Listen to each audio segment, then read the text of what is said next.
জনগণের রাজনীতি নাকি রাজনীতির জনগণ? রাজনীতির আয়নায় কতটা প্রতিফলন জনগণের, তাদের অবস্থানই বা কোথায়? সেই হিসেবটাই বুঝতে যমুনা টেলিভিশনের রাজনীতির এই আয়োজনে পুরোটা সময় আপনাদের সঙ্গে আছি আমি আখলাকুস সাফা।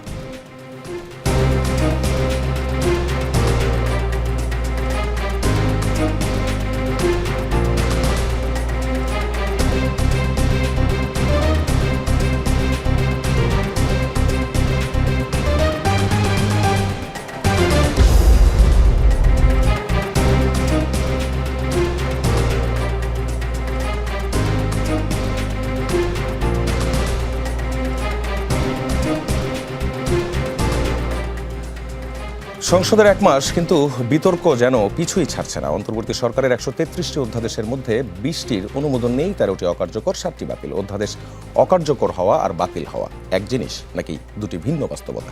সরকার বলছে বাতিল হয়নি, আরও ভালো শক্তিশালী আইন হবে। স্বরাষ্ট্রমন্ত্রী বলছেন বিরোধীরা না বুঝেই মন্তব্য করছে, সংসদের বাইরে ভুল তথ্য দিচ্ছে।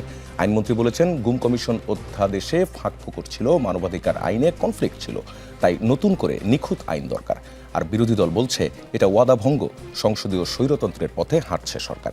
বিরোধী দলীয় নেতার পাল্টা অভিযোগ, বিরোধী দলকে বিভ্রান্ত করতে কৌশল নিয়েছে সরকার। নিজেদের 31 দফা সংস্কারের বিপক্ষেই নাকি অবস্থান বিএনপির। এসব নিয়েই আজ আমাদের আলোচনা। আমাদের সঙ্গে আছেন, আমি পরিচয় করিয়ে দিতে চাই, আমার হাতের ডাদিকে আছেন অ্যাডভোকেট ফাহিমা নাসরিন মুন্নি, সহ আন্তর্জাতিক বিষয়ক সম্পাদক বিএনপি। তার ডান দিকে আছেন সাইফুল হক, সাধারণ সম্পাদক বিপ্লবী ওয়ার্কার্স পার্টি, এবং আমাদের সঙ্গে আছেন এস এম সাইফ মুস্তাফিজ, যুগ্ম সদস্য সচিব, জাতীয় নাগরিক পার্টি এনসিপি। শুরুটা আমি সাইফ মুস্তাফিজকে দিয়েই করতে চাই। গুম, মানবাধিকার, দুর্নীতি দমন, সুপ্রিম কোর্টের সচিবালয়, বিচারক নিয়োগ অধ্যাদেশগুলো নিয়ে সরকার বলছে অন্তর্বর্তী সরকার তাড়াহুড়ো করে অধ্যাদেশগুলোয় নানা ফাঁকফোকর রেখে গেছে। আইনমন্ত্রী সংজ্ঞাগত এবং এক ধারার সঙ্গে আরেক ধারার সাংঘর্ষিকতার বিষয়গুলো উল্লেখ করেছেন। প্রশ্নটা হলো, বিরোধী দল কি মনে করে না অসঙ্গতিগুলোর সুরাহা হওয়া দরকার? হ্যাঁ, ডেফিনেটলি আমরা তো চাই যে অসঙ্গতিগুলো সুরাহা হওয়া দরকার, কিন্তু আসলে অসঙ্গতিগুলো কি শুধুমাত্র মানে আমাদের কাছেই মনে হচ্ছে না, ওনাদের কাছে মনে হচ্ছে? এটা নিয়ে একটা বড় সংশয়ের জায়গা আছে। কারণ যে অধ্যাদেশগুলো নিয়ে তারা কথা বলছে, এখানে সাইফুল ভাইও কিন্তু ওই ঐক্যমত্য কমিশনে ছিলেন, এবং সেখানে আমি যতটুকু জানি যে সব বিশেষজ্ঞদের মতামত নিয়ে প্রায় 600-র অধিক মানুষজনের সাথে কনসার্ন করে এই অধ্যাদেশগুলো কিন্তু গঠিত হয়েছিল, এবং সেখানে এরকম মেজর কোনো কিছু নেই যেটাতে আসলে তাদের অধ্যাদেশগুলো বাতিল করার মতো আসলে সিচুয়েশন হয়েছে। এবং তিনি যে কথাগুলো বলছে সেটা আসলে জনগণকে বিভ্রান্ত করছে। আচ্ছা, আপনারা প্রতারণা এবং ওয়াদা ভঙ্গের কথা বলছেন, এখানে ওয়াদা ভঙ্গটা কিভাবে হলো? ওয়াদা ভঙ্গটা কিভাবে হলো? সরকার ওয়াদা ভঙ্গ করছে, প্রতারণা করছে জনগণের সঙ্গে, এই কথাগুলো বিরোধী দল থেকে বলা হচ্ছে, এবং আজও আমরা যেটি শুনলাম বলা হচ্ছে সংসদীয় স্বৈরতন্ত্রের দিকে হাঁটছে সরকার। এটা তারা কোনো ওয়াদা ভঙ্গ করেনি। আপনি বিস্তারিত বলবেন। তারা ইলেকশনের আগে একরকম কথাবার্তা বললো, তাদের বর্তমানে যারা এমপি আছেন, মন্ত্রী আছেন, তারা ইলেকশনের আগে একরকম ওয়াদা করেছেন, কমিটমেন্ট করেছেন। এখন তো সোশ্যাল মিডিয়ার যুগ, তাদের এই ইলেকশনের আগের দিকের স্টেটমেন্টগুলো আর এখনকার স্টেটমেন্টগুলো আপনি দেখেন, মানে কিভাবে ওয়াদাভঙ্গ হয়েছে, কেন হয়েছে, এটা তো এখন ক্লিয়ার। তারা গণভোটের জন্য সবার কাছে হ্যাঁ ভোটের ক্যাম্পেইন করেছে, মনে হয়তো চায়নি তাদের, কিন্তু তারা জনগণকে বিভ্রান্ত করতে করেছে, জনগণের সাথে ছলচাতুরি করেছে।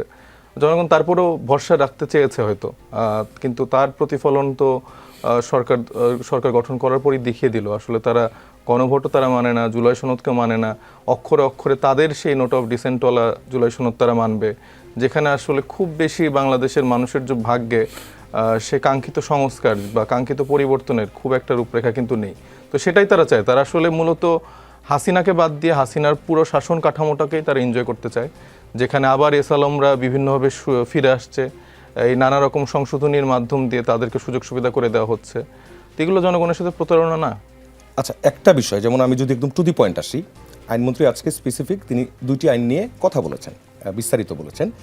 একটাতে গুমের সংজ্ঞাই বলছেন যে এই সংজ্ঞাটা পুরোপুরি আসেনি, আরও অনেকগুলো বিষয়ের সঙ্গে থাকতে হয়, এবং মানবাধিকার কমিশনের যে আইন অধ্যাদেশটি সেটির বিষয়েও তিনি বলেছেন যে একটি ধারার সঙ্গে আরেকটি ধারা সাংঘর্ষিক। আপনারা কি এই জিনিসগুলো গোত্র করেছেন নাকি জাস্ট? হ্যাঁ, আমি গোত্র করেছি, আমি একটু পড়ে শোনাতে চাই। হ্যাঁ, তো সেটা হচ্ছে যে গুম অধ্যাদেশ, মানে উনি যেটা বলছে গুম অধ্যাদেশ নাকি 1973 সালের আইসিটি মানব বিরোধী অপরাধ আইন অ্যাক্টের সাথে সাংঘর্ষিক, এটা তার বক্তব্য ছিল। অথচ আইন দুটি একে আরেকটির পরিপূরক, মোটেও সাংঘর্ষিক নয়। গুম অধ্যাদেশের 28 অনুচ্ছেদে স্পষ্ট করে উল্লেখ আছে ব্যাপক ও পদ্ধতিগত গুমের বিচার মানবতা বিরোধী আইনেই হবে। গুম অধ্যাদেশের বিচ্ছিন্ন নির্দিষ্ট গুমের ঘটনার তদন্ত ও বিচার হবে, কারণ আইসিটি অ্যাক্টে একটি বিচ্ছিন্ন গুমের ঘটনার বিচারের সুযোগ নেই। আইনমন্ত্রী নিজে ফৌজদারি অপরাধ আর মানবতা বিরোধী অপরাধের পার্থক্য আসলে নিজেই বুঝছেন কিনা, এটা আসলে আমার তার কাছে কোশ্চেন। সেখানে মূলত ফৌজদারি অপরাধ হিসেবে গুমের বিচারের কোনো আইন কিন্তু নেই। গুম অধ্যাদেশ সেই অভাব পূরণের লক্ষ্যেই আসলে পরিণত হয়েছে। তো আজকে মূলত তিনি যেই কথাগুলো বলেছেন সেটা তার নিজের বক্তব্যের সাথে সাংঘর্ষিক। আচ্ছা, আমি যদি আপনাকে একটু ইনপুট দিই, আপনি ফৌজদারি অপরাধ বলছেন এবং ইন্টারন্যাশনাল ক্রাইমস ট্রাইব্যুনাল অ্যাক্টের মাধ্যমে এই যে বিচারটা, সেই বিচারের কথা বলছেন। আমাদের যে প্রচলিত ফৌজদারি আইন এবং হচ্ছে যে এই দুইটার মধ্যে তো পার্থক্য আছে, সেটা একটা বিশেষ আইন এবং সেখানে আপনার প্রচলিত আইনে অনেক কিছুতে, যেমন মুনিয়াপা বলতে পারবেন যে সাক্ষ্য আইন, যেটা হচ্ছে যে এখানে অ্যাপ্লিকেবলও নয়, এবং এখানে আপনি অনেক কিছুর স্টাবলিশ করতে পারবেন। আপনি তদন্ত সংস্থা থেকে শুরু করে তাদেরকে একটা বড় ধরনের জুরিসডিকশনস দেওয়া আছে, যেটা হচ্ছে আপনার সাধারণ যে ফৌজদারি আইনের যে মামলাগুলো হয়, আমাদের যে থানাগুলো যেই তদন্তগুলো করে, তার বাইরে বিশেষায়িত কিছু একটা হবে। সো আপনারা কি চান না যে একটা জিনিসটার বিশেষায়িত একটা কিছু হোক? ডেফিনেটলি আমরা তো চাই, কিন্তু আপনার কি মনে হচ্ছে না যে গভর্নমেন্টের সেই ইন্টেনশনটা আছে কিনা? এইটা অধ্যাদেশটা তো পাশ করে যেও এই বিশেষায়িত কাজগুলো করা যেত না। এখন আপনি যখন এটা পাশ করলেন না, এখন তো তার মানে আপনি সেই 2009 সালের হাসিনার সেই মানবাধিকার কমিশন বা সেই গুমের আলোকে এবং তারা যে গুমের ডেফিনেশন দিয়েছে, আপনি তো সেই আলোকে বিভিন্ন জরুরি অবস্থায় আপনি আটক করে নিয়ে যেতে পারছেন। তাহলে সালাউদ্দিন সাহেবকে যে শেখ হাসিনা বলছে তাকে তো আসলে আটক করা হয়েছে বা তাকে আসলে নিরাপদে কোনো একটা আশ্রয় রাখা হয়েছে, তাহলে তো তাদের যে দাবি যে সালাউদ্দিন সাহেব হচ্ছে যে গুমের শিকার, সেটাকেও তো তাহলে আসলে মানুষ এখন অস্বীকার করবে। তো আপনি যেই ডেফিনেশনের মধ্য দিয়ে আপনারা নিজেদেরকে ভুক্তভোগী দাবি করছেন এবং যেইভাবে আসলে এতদিন সেই কার্যক্রমটা চলে এসছে, সেটাকে আপনি কন্টিনিউশনের মধ্যে কেন রাখবেন? আপনার যে অধ্যাদেশটা এতদিন ঐক্যমত্য কমিশনে আলাপ আলোচনা হয়েছে, সেখানে তো তাদের তখন কোনো রকম বিধিনিষেধ ছিল না, সেখানে তো তাদের কোনো রকম নোট অফ ডিসেন্ট ছিল না, সেখানে তো সালাউদ্দিন সাহেব নিজে বসে, সাইফুল ভাইরা সহ সবাই মিলে এই বিলগুলো বা এই অধ্যাদেশগুলো হচ্ছে সেখানে পাশ হয়েছে। তো সেটা তো আপনি কন্টিনিউশনের মধ্যে রেখে আপনি তারপরে আরও যদি মনে করেন যে আরও এটাকে স্ট্রং করা যেতে পারে, সেটা আপনি স্ট্রং করেন, কিন্তু এখন আপনি এগুলো বাতিল করে দিচ্ছেন কেন?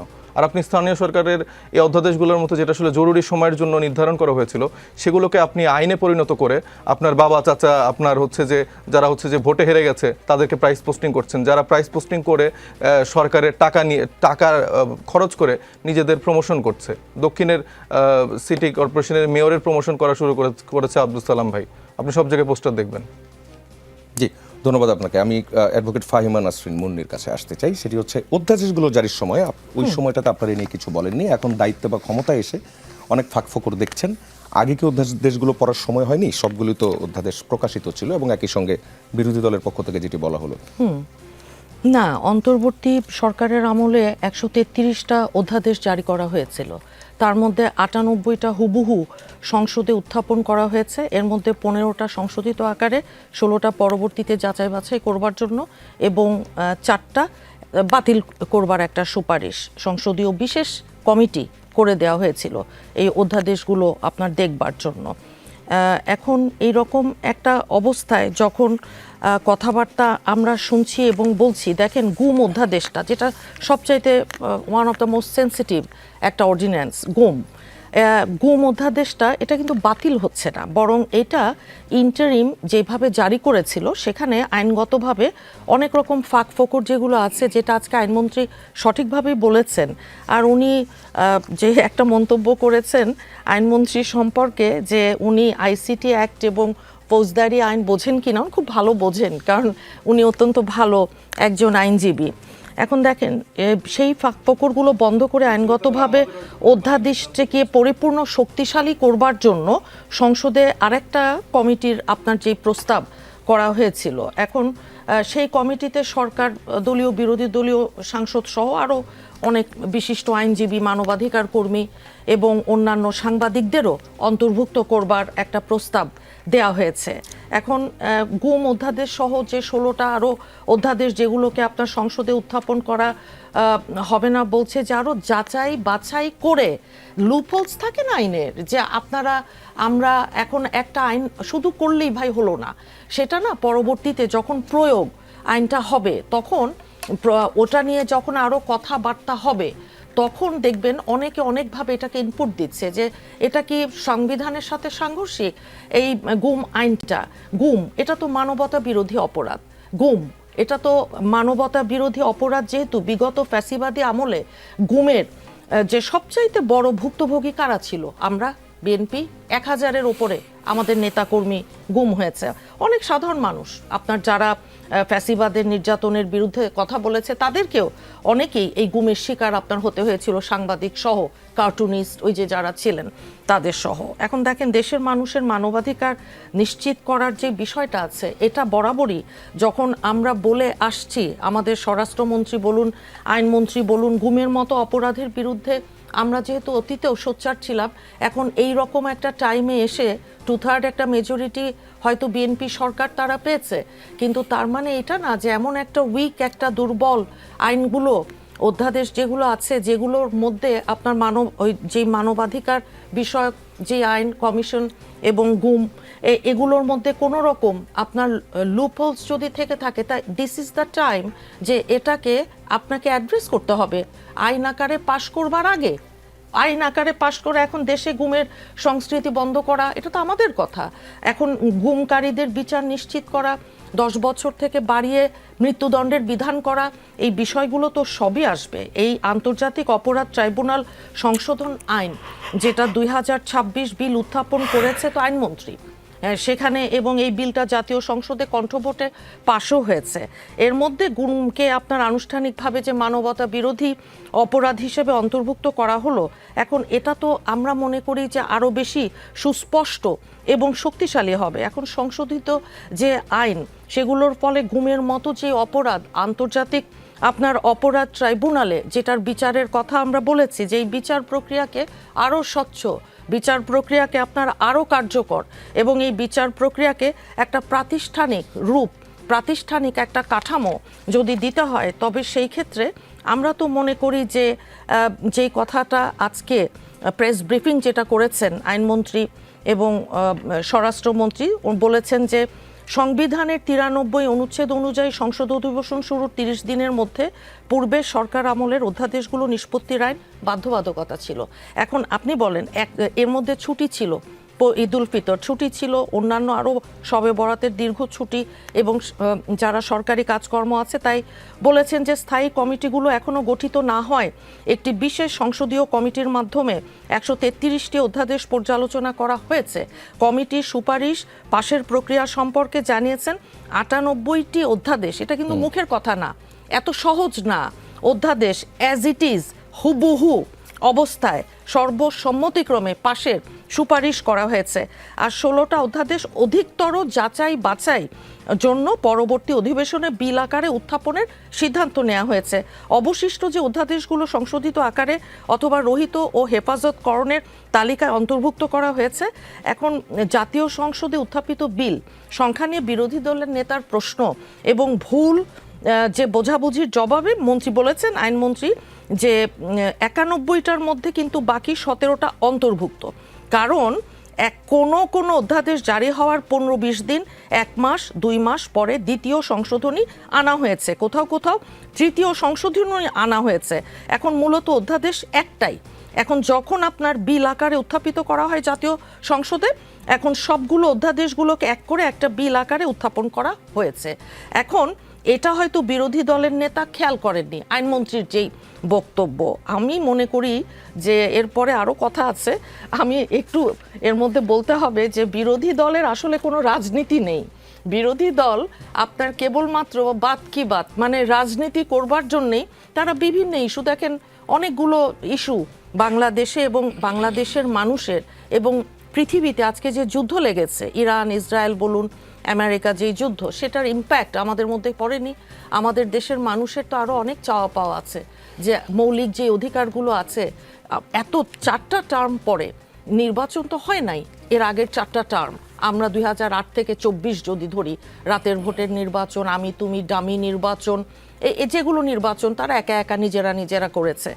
সেই রকম একটা অবস্থায় আজকে গণতান্ত্রিক একটা প্রক্রিয়ায় বাংলাদেশ যখন নির্বাচনের মাধ্যমে একটা নতুন যাত্রা শুরু করেছে, সেখানে তো সবাইকে নিয়েই এগিয়ে যেতে হবে। এখানে কেবলমাত্র এই 133টা আপনার অধ্যাদেশ, যেগুলো প্রত্যেকটা ইকুয়ালি ইম্পর্টেন্ট, যেগুলো একটাতেও আপনার এই বিএনপি সরকারটা যে খুব ডিফার করছে একেবারে মোটেই তা না। ওনারা অত্যন্ত যৌক্তিক ব্যাখ্যা দিয়েছেন, আইনের ব্যাখ্যা দিয়েছেন। এখন অধ্যাদেশ যেগুলোর কথা বলা হচ্ছে এই মুহূর্তে সেটার বাতিল হয়নি, সেগুলোকে যাচাই বাছাই দেখাশোনা পর্যালোচনার ব্যাপারটা আছে। কাজেই সংসদীয় স্বৈরতন্ত্রের দিকে হাঁটছে সরকার, এই ধরনের কথা যারা বলে, আমি মনে করি এটা কেবলমাত্র, আর অন্য কোনো কারণ তো নেই, কেবলমাত্র ওই কোনো ইস্যু যেহেতু পাচ্ছে না, তো ইস্যু তৈরি করছে সময়। আচ্ছা, আমি একটু অ্যাড করি আপনার সঙ্গে। আপনি যেহেতু ওই কথাটা বলেইছেনই যে কি ভুল করেছেন বিরোধী দলীয় নেতা, তিনি অবশ্য বলেছেন যে সরকারই বিরোধী দলকে বিভ্রান্ত করার একটা কৌশল নিয়েছে। তিনি ইলাবোরেট করেছেন, অন্তর্বর্তী সরকারের জারি করা 133টি অধ্যাদেশ সংসদ উত্থাপনের পর তা যাচাইয়ের একটি বিশেষ কমিটি গঠন করা হয়। সেখানে সরকারি ও বিরোধী দলের সদস্যরা ছিলেন, কিন্তু সেই কমিটির চূড়ান্ত প্রতিবেদন বিরোধী সদস্যদের সঙ্গে সমন্বয় ছাড়াই তৈরি করা হয়েছে।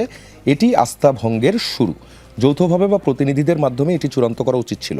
জামায়াত আমির বলেছেন, কার্য উপদেষ্টা কমিটির বৈঠকে স্পিকার আশ্বাস দিয়েছিলেন সব অধ্যাদেশ সংসদে আলোচনা হবে, কিন্তু বাস্তবে তা হয়নি। অনেক গুরুত্বপূর্ণ বিষয় আলোচনার সুযোগ না দিয়েই বাদ দেওয়া হয়েছে। এর জবাবে কি বলবেন? না, বিশেষ সংবিধান যে এই অধ্যাদেশগুলো দেখবার জন্য যেই কমিটিটা সংসদে তৈরি করে দেওয়া হলো, সেখানে তো বিরোধী দলের তারা ছিলেন না, তারা তো ছিলেন, তো তারা ইনপুট তো দেওয়ার কথা তাদেরও। এখন এখানে আপনার যেটা দেখছি আমি, যেটা সংসদে উত্থাপিত বিল সংখ্যা নিয়ে ওনাদের ভুল বুঝাবুঝির জবাবে যেটা বলা হয়েছে যে 91টার মধ্যে 17টা অন্তর্ভুক্ত, কোনো অধ্যাদেশ জারি হওয়ার যে কথাগুলো এখানে এসেছে, এখানে তাদেরকে আপনার কেবল ওই ওয়াকআউট করা, স্বরাষ্ট্রমন্ত্রী কেন আমাদের সংসদ নেতার পাশে বসেছেন, স্বরাষ্ট্রমন্ত্রী কোথায় বসবেন, এই সব কথাবার্তার তো আপনার দরকার নেই।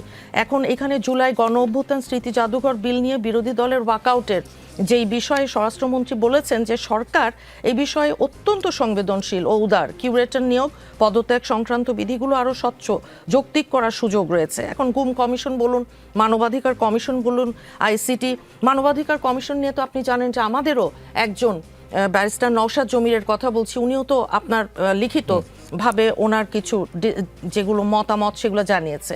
এখন তাড়াহুড়া করে কোনো ত্রুটিপূর্ণ আইন পাশ করা হোক যাতে অপরাধীর আইনি ফাঁকফোকর দিয়ে পার পেয়ে যায়, সেই কথাও যেমন আমরা চাই না, সেটাও আমরা চাই না। অসঙ্গতি দূর করে সমস্ত স্টেক হোল্ডারদের সাথে আলোচনার মাধ্যমে আইনগুলোকে আধুনিক এবং শক্তিশালী করা হবে, এই কথাগুলোই আজকে প্রেস কনফারেন্সে দুইজন মন্ত্রী যখন বলেছেন। আমি মনে করি না যে বিভ্রান্তিকর বক্তব্য প্রচার করা হলে জাতির সামনে পরিষ্কার করা সরকারের দায়িত্ব। মন্ত্রী বলছেন, স্বরাষ্ট্রমন্ত্রীর কথা বলছি আমি, যে সংসদীয় সংস্কৃতি অনুযায়ী বিরোধী দল বিধি মোতাবেক ওয়াকআউট করতেই পারে, তবে সংসদের বাইরে গিয়ে অসত্য তথ্য বা বিভ্রান্তিকর বক্তব্য প্রচার করা হলে তা জাতির সামনে পরিষ্কার করা সরকারের দায়িত্ব। তিনি উল্লেখ করেন, স্পিকার বিরোধী দলীয় সদস্যদের নজিরবিহীনভাবে দীর্ঘ সময় কথা বলার সুযোগ দিয়েছেন এবং তাদের নোট অফ ডিসেন্ট এগুলো তো বলেছেন। কাজে এটা তো সেলফ এক্সপ্ল্যানেটরি, এটা তো এমন কোনো একটা পয়েন্ট অ্যাড করতে চাই। ব্যাপারটা হয়ে গেছে, আপনার কথা আমার খুব ভালো লাগছিল শুনতে, এবং আজকে সালাউদ্দিন ভাইও বলছিলেন যে আমি যেহেতু গুমের শিকার, আমরা আরও কঠিনভাবে এই অধ্যাদেশগুলো বা আইনেগুলো আমরা পরিণত করব। ব্যাপারটা হয়ে গেছে আমার কাছে শেখ হাসিনার সেই আগের কথাগুলো ইকো হচ্ছে, যে স্বজন হারানোর বেদনা আমার থেকে কে ভালো বোঝে, এবং মিথ্যা কোনো বিভ্রান্ত তথ্য আমি দেবো না। আমি কোট করেই ওনারা যে আরও অধিকতর স্ট্রং অধ্যাদেশ বা আইনে পরিণত করবেন, সেখানে তাদের তো একটা কমিটি গঠন করা হয়েছে। তাদের যেই রিপোর্ট, সেখানে মূলত তারা কি বক্তব্য দিয়েছে সেটা আমি একটু খালি পড়ে শোনাতে চাই। সেখানে আসলে মানে তাদের আপত্তিগুলোর মধ্যে অন্যতম প্রধান দুটি আপত্তি হচ্ছে, নিরাপত্তা বাহিনীর বিরুদ্ধে তদন্ত করতে হলে সরকারের অনুমতি লাগবে এবং জাতীয় নিরাপত্তার স্বার্থে আটককে গুম বলা যাবে না। তো এই দুইটা মানে আপত্তিতে আপনি বুঝতে পারবেন যে গভর্নমেন্টের মোটিভ কি, এবং এই দুইটা আপত্তির ভিত্তিতেই তাদের নতুন শক্তিশালী কঠিন আইন তারা বানাতে যাচ্ছে। জি, সাইফুল হকের কাছে আসতে চাই। সরকার দল এবং বিরোধী দলের এই বাকযুদ্ধ এবং সংসদের দফায় দফায় ওয়াকআউট এবং এখনও আপনি যে আলোচনাটা শুনলেন যা চলছে, বিপ্লবী ওয়ার্কার্স পার্টি আসলে কি মনে করে? বিশেষ করে আপনি ঐকমত্য কমিশনের সবগুলো মিটিং অ্যাটেন্ড করেছেন। আপনাকে ধন্যবাদ প্রিয়ভাজন আলোচক। দর্শক শ্রোতা যারা দেখছেন, আপনাদেরকে আমি শুভেচ্ছা জানাই এবং সালাম জানাই।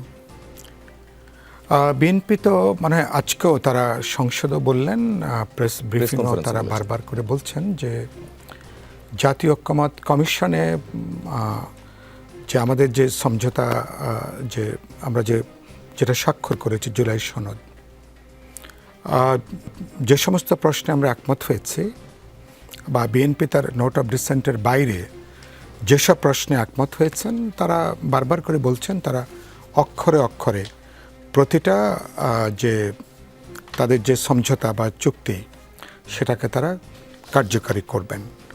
তো সুতরাং একটা দল ইভেন সরকার গঠনের পরেও যখন বারবার করে কথা বলে আসছেন, তো অ্যাটলিস্ট একটা পর্যায় পর্যন্ত এই ঘোষণা কমিটমেন্টের উপরে আস্থা রাখাটাই সমীচীন হবে।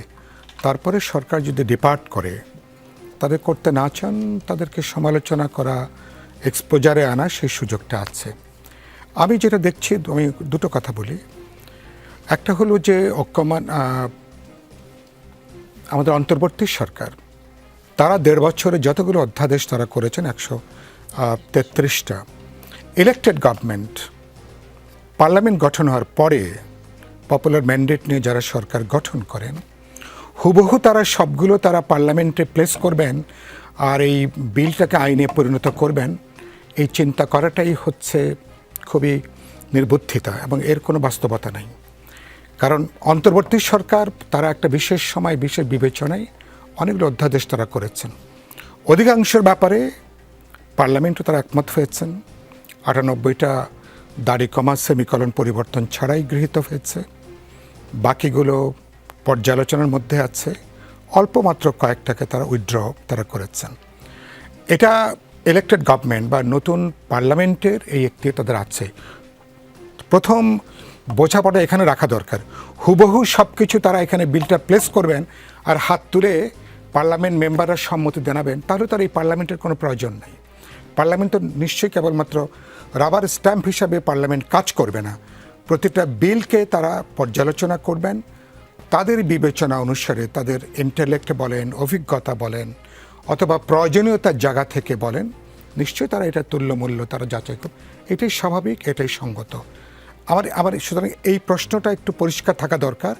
যারা এই অনুষ্ঠান দেখছেন, দেশব্যাপী যমুনা খুবই জনপ্রিয় আপনাদের অনুষ্ঠান, এটাকে হিসাবে রাখা দরকার। 2 হচ্ছে ইয়েস, কোনো সরকার তারা বিবেচনা করতেই পারেন, একটা পার্লামেন্ট থেকে বিবেচনা করতেই পারেন যে দিজ আর দ্য বিলস, এটাকে ফার্দার আমাকে এটাকে স্ক্রুটনি করা দরকার, এটাকে দেখা দরকার। এই চাওয়াটাকে অন্যায় কোনো প্রশ্ন না। স্ক্রুটনি করার পরে আপনি দেখতে পারেন যে যেটা সাইফ যেটা চমৎকার করে বললেন, 2টো পয়েন্ট খুব উল্লেখ করলেন। মেজর কোনো প্রশ্নে সরকার আগের জায়গা থেকে সরকার ডিপার্ট করছে কিনা, তারা সরে যাচ্ছে কিনা, তারা তাদের জন্য স্বস্তিদায়ক হয়। যদি আমি কথাটা আরও খোলামেলা বলি, সরকারের নির্বাহী ক্ষমতার সাথে কোনো বিল যদি আইনে পরিণত হলে নির্বাহী ক্ষমতার সাথে সাংঘর্ষিক হচ্ছে কিনা, কোনো আইনটা একটু চ্যালেঞ্জিং জায়গায় যাচ্ছে কিনা। আপনি জানেন সরকার গঠন হওয়ার পরে প্রত্যেকে তো এক ধরনের অথরিটেটিভ জায়গা কাজ করে, প্রত্যেকে সরকারের কাছে নিয়ন্ত্রণটা তৈরি করতে চায়। বিরোধী দল বা আমাদের সবার জনগণের কাজ হচ্ছে ডেমোক্রেটিক স্পেসটাকে বাড়ানো। তো সেই জায়গাগুলো থেকে এটা একটা প্রশ্ন, সেটা হতে পারে পর্যালোচনা করার কি তারা হাজির করছেন সেটাকে দেখার একটা প্রশ্ন আছে। গোমের কিন্তু আমি যেটা বলতে চাই, আমি সরকারকে, যেখানে আমি আমার বিএনপির বন্ধুদেরকে আমি এর যথেষ্ট কথা হয়েছে, আমি বলেছি পার্লামেন্টে সাফিসিয়েন্টলি আপনারা এক্সপ্লেইন করতে পারেননি যে কেন গোমের প্রশ্ন বলি, কেন এটাকে আপনারা ফেরত নিচ্ছেন, কোন কোন প্রশ্নে, যেমন আজকে প্রেস ব্রিফিংয়ে যেটা বললেন, এগুলো তারা যদি পার্লামেন্টে কিছুটা এক্সপ্লেইন করতেন ভালো হতো, বিভ্রান্তি কিছুটা কমতো। 2 নম্বর হচ্ছে বিচার বিভাগকে এরকম একটা ধারণা তৈরি হয়েছে বিচার বিভাগের আগের জায়গা থেকে বিএনপি শিফট করছে কিনা। যেমন বিচারপতিরা যেভাবে নিয়োগ হবে, সরকারি দল, বিরোধী দল, এবং এটা নিয়ে আমরা ঐকমত্য কমিশনে আপনি জানেন আমরা দীর্ঘ আলোচনা আমরা করেছি। কারণ এই বিচার বিভাগের দ্বারা গত 17 বছর বিএনপি সবচেয়ে বেশি নিপীড়িত হয়েছে, এবং গণনিপীড়ন, হেনস্থা করা, নির্যাতন করার প্রধান আইনগত টুলস ছিল আওয়ামী লীগের জন্য বিচার বিভাগ। এবং আমি আমার বক্তৃতা আমি করেছি 17 বছর ধরে, গুরুত্বপূর্ণ খুব কিছু ব্যতিক্রম ছাড়া মানে সংবেদনশীল অধিকাংশ রায় বিচার বিভাগকে সরকারের নির্বাহী বিভাগের তাদের কথাটা বিবেচনা করে তারা রায় তারা দিয়েছেন। মানে তৎকালীন প্রধানমন্ত্রীর কপালের এই চামড়া ভাঁজ হবে কিনা, তারা কিভাবে তারা নেবেন, এটা বিবেচনা করে এখানে আইনজীবী আছেন আপাতত, তিনি আইন পেশার সঙ্গে যুক্ত, এবং এটা হয়েছে। তাহলে এইটাকে আমরা পরিবর্তন করতে চাই। এবং আরেকটা কথা আমি সম্প্রতি আমাদের একটা অনুষ্ঠানে বলেছি, যখন আইন প্রণয়ন করবেন, যেমন আমি বিএনপির উদ্দেশ্যে বলতে চাই, যারা অনুষ্ঠান দেখছেন, বিএনপি বিরোধী দলে যখন থাকবেন তখন বিচার বিভাগকে তারা যেভাবে দেখতে চাইবেন, গুমের আইনটাকে তারা যেভাবে দেখতে চাইবেন, সরকারি থেকে আইনটাকে সেভাবে করা উচিত। আমি কি কথা নিশ্চয় বোঝাতে পেরেছি?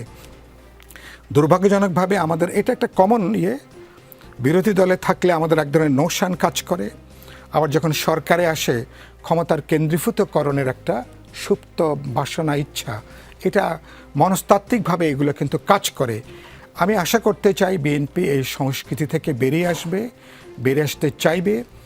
গুমের ব্যাপারটা আমি আশাবাদী যে বিএনপি আজকে আইনমন্ত্রী যে ব্যাখ্যাটা বললেন, তারা এটা যখন সংশোধিত আকারে হাজির করবেন, আমি আশা করতে চাই এবার যেহেতু 30 এপ্রিল পর্যন্ত পার্লামেন্ট আছে, হয়তো এই সেশনে তারা যদি এটা হাজির করেন মানুষ স্বস্তি পাবে।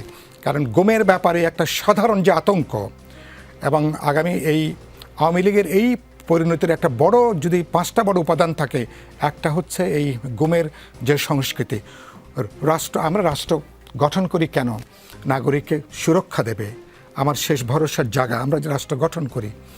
বিচার বিভাগও তাই, নাগরিকের শেষ আশ্রয় জায়গা হচ্ছে বিচার বিভাগ। সেগুলো রাষ্ট্র যদি সন্ত্রাসী ভূমিকায় যদি আবির্ভূত হয়, রাষ্ট্র যদি মানুষের ন্যূনতম নিরাপত্তার জায়গা যদি অন্য জায়গায় যায়, তখন তো রাষ্ট্রের জায়গায় থাকে না। তখন রাষ্ট্রের যে একটা স্টেট অ্যাট্রোসিটি প্রতিনিয়ত মানুষের উপরে, তার মানে কি রাষ্ট্র একটা দমন নিপীড়নের যে হাতিয়ার। তো নিশ্চয়ই আমরা 21শ শতাব্দীতে এরকম রাষ্ট্র আমরা দেখতে চাই না। গুমের ব্যাপারটা আমি আশা করব তারা পর্যালোচনা করে আগামী কদিন কিছুটা ছুটি আছে, 15 তারিখে আবার পার্লামেন্ট শুরু হবে, এই সেশনটা হাজির করবেন।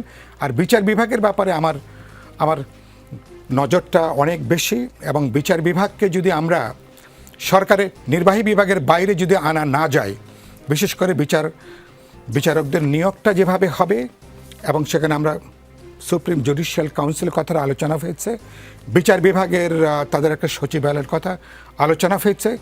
বিচার বিভাগ অর্থাৎ যে কোনো তাতে ইন্ডিপেন্ডেন্টলি যেন ফাংশন করতে পারে। মডার্ন যে কোনো ডেমোক্রেটিক স্টেট নির্বাহী বিভাগের সাথে পার্লামেন্ট বা আইন প্রণয়নী বিভাগ এবং বিচার বিভাগের লজিক্যাল রেশনাল যে ভারসাম্য থাকে, এই ভারসাম্যটা যদি পরোক্ষভাবে যদি না থাকে, অথবা নির্বাহী বিভাগ যদি নিয়ন্ত্রণ করতে চায়, তাহলে কিন্তু বিপর্যয়টা কিন্তু আসবে, যেটা 17 বছর ধরে যেটা হয়েছে। আমরা দেখতে চাইব যে বিএনপি পুরনো জমানার পথে হাঁটবে না, এবং বিএনপি আমি বলেছি এই উপমহাদেশে সবচেয়ে নিপীড়িত দলের মধ্যে একটা দল বিএনপি। ফলে বিএনপিকে এই বিষয়গুলো বিবেচনার মধ্যে রেখে তারা আইনটা তারা করবেন, এবং এটা কেবলমাত্র পার্লামেন্টে বিরোধী দলকে বুঝ দেবার ব্যাপার না, সমগ্র বাংলাদেশের ডেমোক্রেটিক ট্রানজিশনের জন্য, আইনের শাসনটার জন্য। কারণ বিচার বিভাগটা যেটা বলেছি, যে কোনো নাগরিকের শেষ আশ্রয় জায়গা তো বিচার বিভাগ। এই বিচার বিভাগে কোনো দলীয় কোনো নোশান আমরা এর বাইরে রাখতে চাই, এবং এটাই যে কোনো ব্যক্তি, যে কোনো নাগরিকের একটা সাধারণ একটা জায়গাটা। আমি আশা করি এই জায়গাটা আমি একটা পয়েন্ট বলছি, যেমন সাইফও যেটা বলছিল, দুটি পয়েন্টের কথা বলেছে, নিরাপত্তা বাহিনী কর্তৃক আটক করাকে গুম বলা যাবে না, এই ধরনের যে বিষয়টি। আরেকটি থাকে সেটি হচ্ছে দুর্নীতির মামলার বিষয়, যেমন ওই দপ্তরের পূর্বানুমতির প্রয়োজন হবে, এই বিষয়টাও তিনি কোট করেছেন। আপনি কি এক্সপেক্ট করছেন যে বিএনপি এই জায়গাগুলোতে? আমার আশঙ্কা আছে, আমি আপনার অনুষ্ঠানে বলতে চাই, বিএনপি কিছু কিছু ক্ষেত্রে হয়তো এক ধরনের নিয়ন্ত্রণের জায়গাটা হয়তো, আর আমি বলছি কিছু কিছু ক্ষেত্রে রেখে দেওয়ার একটা প্রবণতা আমি লক্ষ্য করছি। আমার এই উদ্বেগটা আছে, কিন্তু যেহেতু কোনো সময় আছে, আমি বিএনপির যারা ল মেকাররা আছেন, যারা আরও গুরুত্বপূর্ণ ব্যক্তিবর্গরা আছেন, তারা আইনটা বিএনপির এই 5 বছরের কথাটা বিবেচনা করে আইনটা করবেন না। আইনটা করবেন ভবিষ্যতের জন্য, পরবর্তী টেনিয়রগুলোর জন্য তারা বিবেচনা করে আইনটা করবেন। এবং সেখানে এই জায়গার কারণে আমরা ইতিমধ্যে প্রধানমন্ত্রী কেন্দ্রিক যেটা আনডেমোক্রেটিক ক্ষমতা কাঠামো যেটা বিগত আমলে তৈরি করা হয়েছিল, এই কাঠামোর তার একটা ডেমোক্রেটাইজেশন দরকার, তার একটা গণতন্ত্রায়ন খুবই জরুরি একটা। এবং তার সাথে বলেছে অন্যান্য সাংবিধানিক প্রতিষ্ঠান, ডেমোক্রেটিক ইনস্টিটিউশনস, তার যদি আমি ভারসাম্যটা তৈরি করতে না পারি, আমরা কিন্তু এগোতে পারবো না। আমি কেবলমাত্র ওই যে ধরেন বিএনপির উপর আপনি আগ বাড়িয়ে কোনো কিছু চাপিয়ে দেওয়ার দরকার নেই। পার্লামেন্ট আছে, আপনি তো একদিনের খেলাতে আপনি কি একবারে কেবল 6 মেরে যাবেন এরকম চিন্তা না করা ভালো। সময় দিয়ে আমরা আলোচনাটা করি। আর ফাইনালি তো মানুষ তো শেষ বিচারক। বিএনপি যদি কোনো কিছু বড় ধরনের কোনো ব্যত্যয় ঘটে, বিএনপির কমিটমেন্ট থেকে যদি দেখি যে বড় ধরনের কোনো ব্যত্যয় হচ্ছে, তখন তো আমি কথা বলবো, বিপ্লবী ওয়ার্কার্স পার্টি কথা বলবো, আমরা কথা বলবো, পরামর্শ দুটোই পেলাম, ধন্যবাদ। আমরা কথা বলবো। আপনাদের এই রাজপথের লড়াইয়ের মূল লক্ষ্য কি? এখন জুলাই সনদ বাস্তবায়ন নাকি সরকারকে চাপে রাখা এবং মানুষকে সরকারের বিরুদ্ধে খেপিয়ে তুলে জনমত নিজেদের পক্ষে আনার চেষ্টা? সরকারের উপরে খেপানোর আসলে কিছু নেই। আমরা চাই যে সরকারকে সহযোগিতা করতে, কিন্তু সরকার প্রথম দিন থেকে যেভাবে ওয়াদাভঙ্গ করে তারা তাদের মতো করে 2/3 মেজরিটির জোরে সবকিছু চালাতে চাচ্ছে, সেখানে আমাদের আপত্তি। এবং সেই জায়গা থেকে দলের থেকেও তো আমরা ওনারাই বলতো যে দলের থেকে দেশ বড়, বা জনগণ যাদের আসলে ম্যান্ডেট নিয়ে তারা আসলে নির্বাচিত হয়েছে, যে 70% মানুষের গণভোটের ম্যান্ডেট এসছে, সেই রায়কে তারা ছুঁড়ে ফেলে দিতে যাচ্ছে, বা গণভোটের রায়ের মাধ্যমে যে জুলাই সনদ অথবা যে সংস্কারগুলো নিয়ে আসলে জনমানুষের মধ্যে আকাঙ্ক্ষা তৈরি হয়েছিল যে ফাইনালি একটা পরিবর্তন তারা দেখবে, সেটাকে তো তারা কোনোভাবেই মানছে না। এবং তারা নানাভাবে আইনি ব্যাখ্যা দিচ্ছে, অনেক সংবিধানের অনেক ভাষায় কঠিন কঠিন কথাও বলছে, এবং বলছে যে হ্যাঁ দ্রুত এটা সমাধান হয়ে যাবে, এটা হবে ওইটা হবে। কিন্তু আনফর্চুনেটলি আমি খুবই স্ট্রংলি বলতে পারছি যে সেটা কোনোটাই হবে না। কারণ আমি বারবার বলছি, তাদের সেই ইন্টেনশন নেই। তাদের যেই কমিটিগুলো গঠন হয়েছে সেখানকার এই কমেন্টগুলো পড়লে বা তাদের যেই স্টেটমেন্টগুলো, সেটা দেখলে বোঝা যায়। আপনি সংসদে অধিবেশনেও দেখতে পারবেন সালাউদ্দিন আহমেদের যে কথাবার্তাগুলো আছে।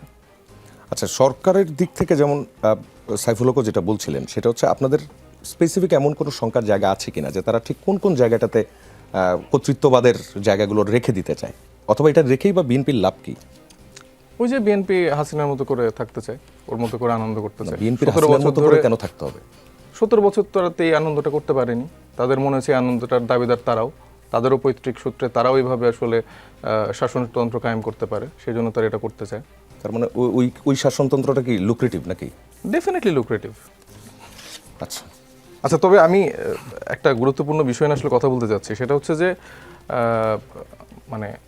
আমরা তো জানি যে রবিনহুডের গল্প শুনছি, যে গরিবের বন্ধু রবিনহুড। তা আমার এখন কাছে মনে হচ্ছে নতুন করে যে আসলে ঋণখেলাপি, তারপরে ধনকুবের যারা আসলে জনগণের টাকা মেরে খায়, এদের বন্ধু হয়ে গেছে বিএনপি, এবং তাদেরকে আসলে রবিনহুড নাম দেওয়া যেতে পারে। এখন সেটা কি আসলে বিএনপি হয়েছে নাকি আসলে পার্টিকুলার সালাউদ্দিন ভাই হয়েছে? এটা নিয়ে একটু আমি কনফিউজ। এটা হয়তো বা বিএনপির বন্ধুরা যারা আছে তারা ক্লিয়ার করে দিতে পারবে। কারণ সালাউদ্দিন ভাইয়ের যখন স্বদেশ প্রত্যাবর্তন হলো, সেদিনই কিন্তু দেখা গেল যে এসএলএমের গাড়ি বহন নিয়ে তিনি কক্সবাজারে বিশাল একটা শোডাউন করছে। পরে আবার দেখলাম যে দল থেকে বহিষ্কার করা হয়েছে। তো তারপরের যদি আপনি জার্নিগুলো দেখেন স্টেপ বাই স্টেপ, তো আমরা জানি যে এসএলএম গ্রুপের হচ্ছে যে বাংলাদেশ ব্যাংক থেকে বা তাদের যে কর্তৃত্বের যে 4টি ব্যাংক ছিল, সেখান থেকে কত হাজার কোটি টাকা দখল করে নিয়ে গেছে, সম্ভবত 95,000 কোটি টাকা। তো এই লুটপাটের পরেও তার সাথে একটা ইন্টারকানেকশন না থাকলে তাদের গাড়ি নিয়ে সে কীভাবে আসে?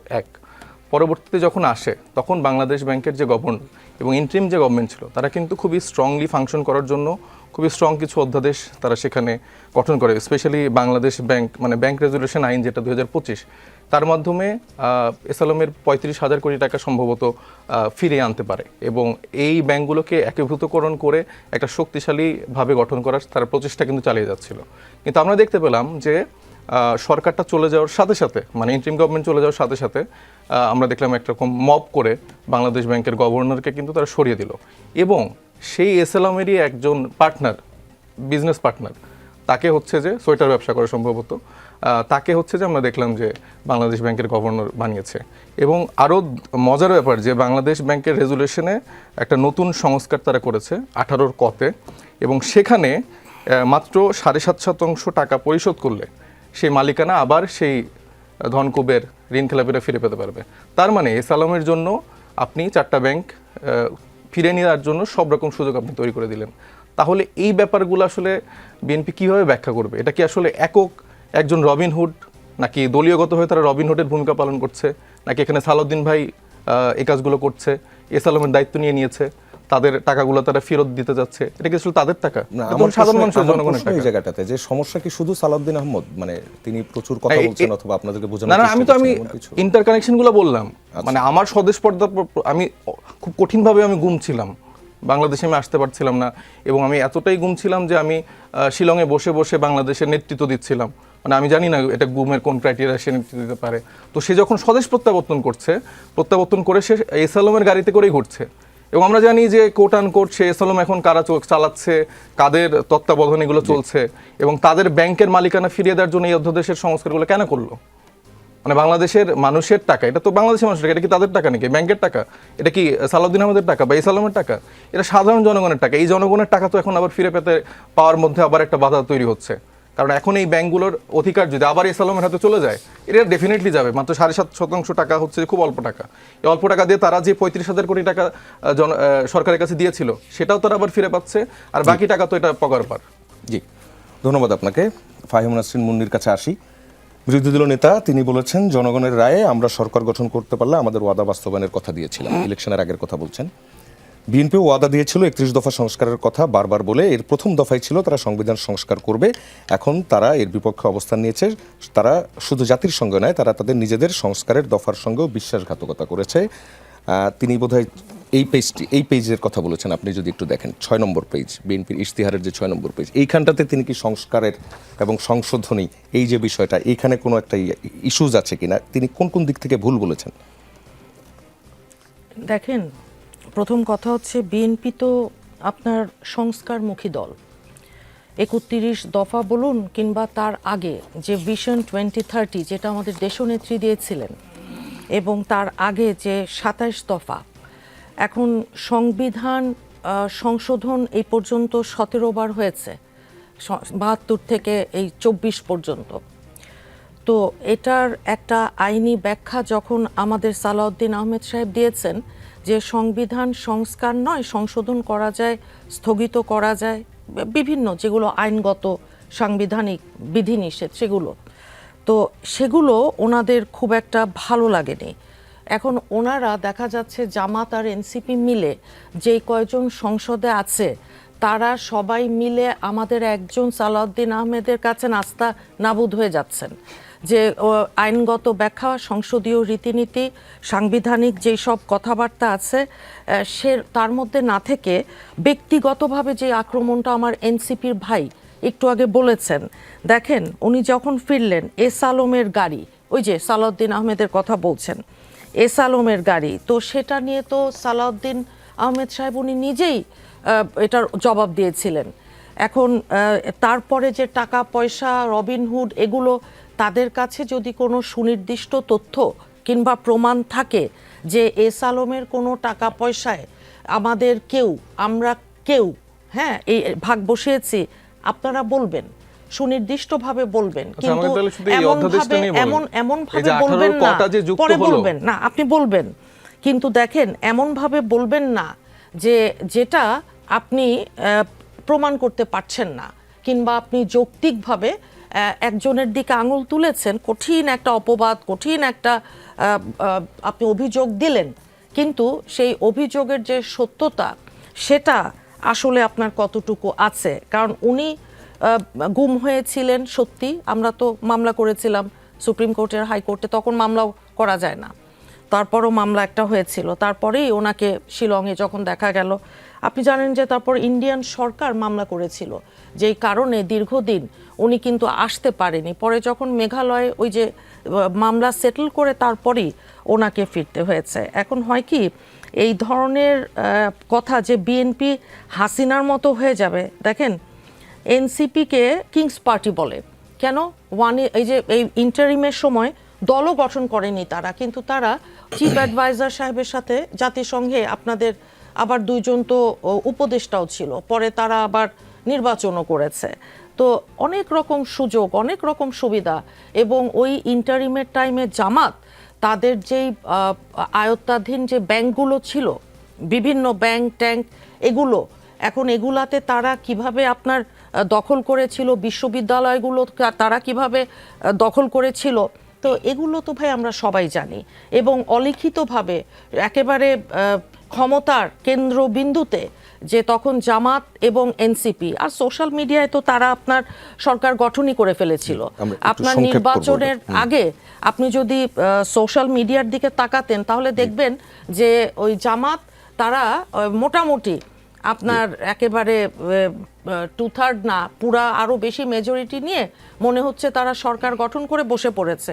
তারপর নির্বাচন যখন হলো তখন দেখা গেল যে না, আপনার সোশ্যাল মিডিয়ার চিত্র আর আপনার বটবাহিনীর ওই কাহিনী আর আপনার এই যে আজকে যেই অভিযোগগুলো আসছে, যেগুলো আমি বলবো বেসলেস, কারণ বেস যদি থাকে আপনার, সেই বেসটা আপনি সুনির্দিষ্ট তথ্য প্রমাণ সহকারে গণমাধ্যমে আপনি যখন কথা বলছি ওইটুকু দায়িত্ববোধ, ওইটুকু আমাদের ওই অ্যাকাউন্টেবিলিটির ওই জায়গাটা থাকুক, আপনারও থাকুক, আমারও থাকুক।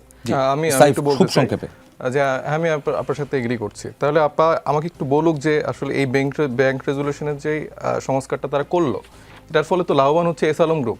তাহলে আমি তো সেটাই বললাম যে এটা কোট আনকোট আসলে বিএনপি রবিনহুড হচ্ছে নাকি একজন ব্যক্তি হচ্ছে। আমি কোশ্চেন করেছি, আমি তাকে কিন্তু পার্টিকুলারভাবে দায়ী করি। আর আরেকটু কথা বলতে চাই যে সেক্ষেত্রে হচ্ছে যে উনি যে এইভাবে বললেন ঢালাওভাবে, এখন দেখেন হ্যাঁ ডেফিনেটলি সালাউদ্দিন ভাইয়ের ক্যালিবার আছে, সে সংবিধান তার মুখস্থ, হয়তো বা আমরা তার ধারে কাছেও নেই, ছেটে ফোটাও নেই, কিন্তু সেই মানুষটার যেই কথাবার্তা আমি দফা উল্লেখ করে বলতে পারবো যে বিএনপির 31 দফার 4টা দফা অলরেডি তারা ভায়োলেট করে ফেলেছে এবং পয়েন্ট সহ। তো সালাউদ্দিন আহমেদ এটাও যদি একটু পড়তেন সেক্ষেত্রে ধরেন যে আমরা একটু উপকৃত হতাম। এবং পাশাপাশি মানে উনি তো সব বিষয়ে অনেক জ্ঞানী, দেখা যাচ্ছে এখন ক্রীড়াবিদ হিসাবে অন্যান্য বিষয় তাই আলোচনা করছে। আমরা দেখতে পাচ্ছি বিসিবির বোর্ডেও যে অ্যাডহক কমিটি গঠন করেছে সেখানে তার ছেলে যুক্ত হয়েছে এবং আরো এরকম রাজার ছেলেরা যুক্ত হয়েছে। এই যে মানে এখন যে তিনি একদম বলছেন যে একদম যে বলছে যে পয়েন্ট টু পয়েন্ট অ্যাড করে দিতে, সেটা আসলে যে আমি তো বললাম যে উনি হচ্ছেন স্বরাষ্ট্রমন্ত্রী, যেখানে কুষ্টিয়ায় এরকম একটা বড় মব করে একজনকে হত্যা করে ফেলা হয়, এরকম অনেক বড় রকম ঘটনায় তার দায়িত্ব নেই। সে আইন মন্ত্রণালয়ে দেখছে, সে সংস্কৃতি মন্ত্রণালয়ে দেখছে, সে হচ্ছে যে বিসিবি দেখছে, যেখানে তো প্রচ্ছন্নভাবে তার ছেলে এখানে যুক্ত হয়েছে।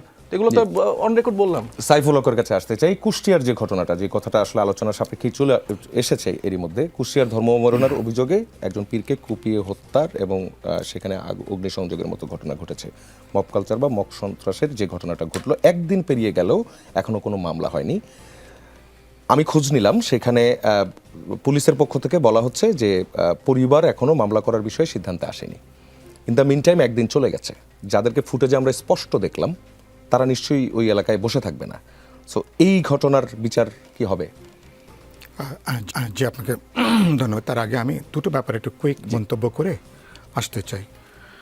প্রথমত মানে যেটা সাহেব বলার চেষ্টা করলো, পুরনো জমানায় এখন বিএনপি যদি ফেরার চেষ্টা করে, পুরনো জমানায় আর বিএনপির পক্ষে ফেরাটা সম্ভব না।